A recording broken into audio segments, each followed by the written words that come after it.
Bonjour à tous, nous poursuivons avec la 8e Mishnah du 10e Pérec. La Mishnah nous dit que bien qu'il y ait une interdiction de couper de l'orge, du blé avant l'offrande du Homer, il y a malgré tout certains champs, certaines récoltes où il n'y a pas d'interdiction. Ce sont les récoltes desquelles on ne peut pas apporter l'offrande du Homer. Donc, Kotzrim bet hashlachim sheba makim, on pourra couper bet hashlachim, c'est-à-dire un champ qui ne se suffit pas d'eau de pluie et qui se trouve sheba makim dans les plaines, dans les vallées, dans les creux. La récolte n'est pas bonne et on ne peut pas apporter du Homer de là-bas. Et donc nous explique le Barthénora, comme c'est marqué Uktsartem et Ketzira vavetem et Homer, c'est-à-dire d'un côté on comprend que on peut couper la récolte avant le Homer, et d'un autre côté c'est marqué Reshit Ketzirchem, que le Homer c'est le début de la moisson, donc le début de toutes les moissons.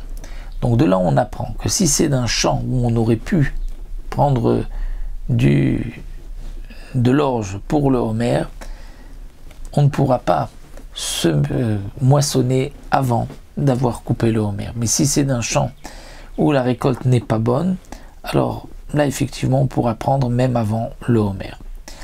Donc Gotzrim bet hashlachim ba'amakim, on pourra couper bet hashlachim ba'amakim qui se trouve dans les vallées, dans les creux.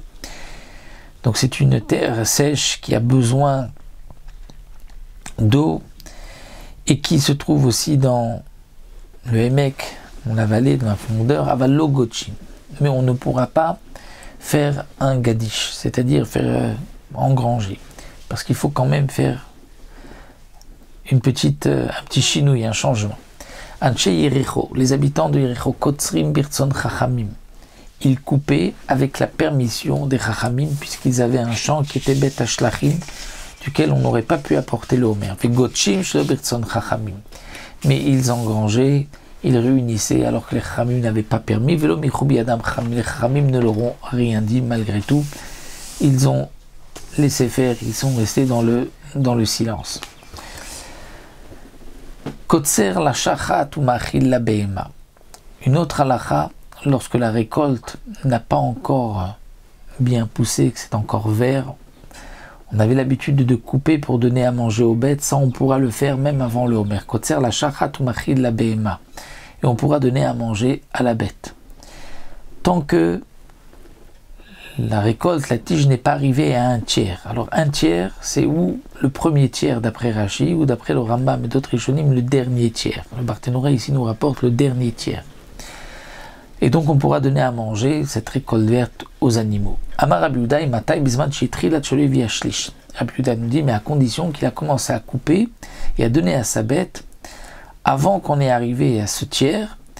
Et donc là on pourra continuer. Rabbi Shimon Omer, Afiktsor viachil afmeshivi ashlish. Pour Rabbi Shimon, lorsqu'on donne aux bêtes, même après, on pourra aussi, parce que ça ne rentre pas dans l'interdiction de couper avant le Homer, étant donné qu'on coupe pour donner aux animaux. Donc même si c'est déjà arrivé à un tiers de sa maturité, donc ou le premier tiers ou le dernier tiers, pour Rabbi Shimon, on pourra couper pour les bêtes. Mais pour les Chachamim, donc comme nous avons vu, c'est seulement lorsqu'on est encore avant un tiers, donc le premier tiers ou le dernier d'après le Rambam.